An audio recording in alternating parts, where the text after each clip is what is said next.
Hello ನನ್ನ ಪ್ರಿಯ ವೀಕ್ಷಕರೇ, ಹೇಗಿದ್ದೀರಾ? I hope you all doing good.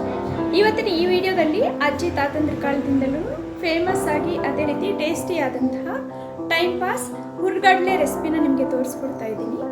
ಆಚೆಯಿಂದ ತಂದು ತಿನ್ನೋದು ನನಗೆ ಅಷ್ಟು ಸರಿ ಅನಿಸಲ್ಲ, ಅವರು ಅಷ್ಟು ಹೈಜೆನಿಕ್ ಆಗಿ ಮಾಡಿರಲ್ಲ ಅನಿಸುತ್ತೆ.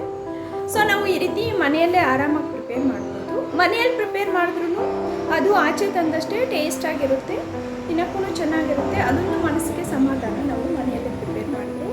ಬನ್ನಿ ಫ್ರೆಂಡ್ಸ್, ಯಾವ ರೀತಿ ಪ್ರಿಪೇರ್ ಮಾಡಬೇಕು ತಮಗೂ ತೋರಿಸ್ಕೊಡ್ತೀನಿ. ಅಂದರೆ ನಮಗೆ ಮೇನ್ ಕಡಲೆ ಬೇಕು. ಸೊ ನಾನು ಕಡಲೆನ ತೊಗೊಂಡಿದ್ದೀನಿ. ಈ ಕಡಲೆ ಬಂದ್ಬಿಟ್ಟು ನಮಗೆ ಈ ರೀತಿ ದಪ್ಪಕ್ಕೆ ಇರಬೇಕು. ನೋಡಿ, ಈ ಥರ ಇರಬೇಕು. ಈ ಥರ ದಪ್ಪಕ್ಕೆ ಇರಬೇಕು. ಸೊ ನಾನು ಸ್ವಲ್ಪ ಆರಿಸ್ಕೊಂಡಿದ್ದೀನಿ ಅಂಗಡಿಯಿಂದ ತಂದಂತಹದ್ದು. ಇದಕ್ಕಿನ್ನ ಕಲರು ಇನ್ನೊಂದು ಬರುತ್ತೆ, ಬ್ಲ್ಯಾಕ್ ಕಲರ್ ಬರುತ್ತೆ. ಆ ಬ್ಲ್ಯಾಕ್ ಕಲರ್ ಯೂಸ್ ಮಾಡಿದ್ರೆ ಇನ್ನೂ ಚೆನ್ನಾಗಿ ಬರುತ್ತೆ. ಕಡಲೆ ಈ ರೀತಿ ಕಡಾಯಿ ಅಗಲ ಜಾಸ್ತಿ ಇರಬೇಕು, ಪ್ಲಸ್ ಸ್ವಲ್ಪ ಥಿಕ್ನೆಸ್ ಸಹನೂ ಇರಬೇಕು. ಆಗ್ಲೇ ಉಪ್ಪು ಹಾಕ್ತೀವಲ್ಲ, ಸೊ ತಡಿಬೇಕು. ಪ್ಲಸ್ ಹೀಟ್ ಚೆನ್ನಾಗಿ ಬರಬೇಕು.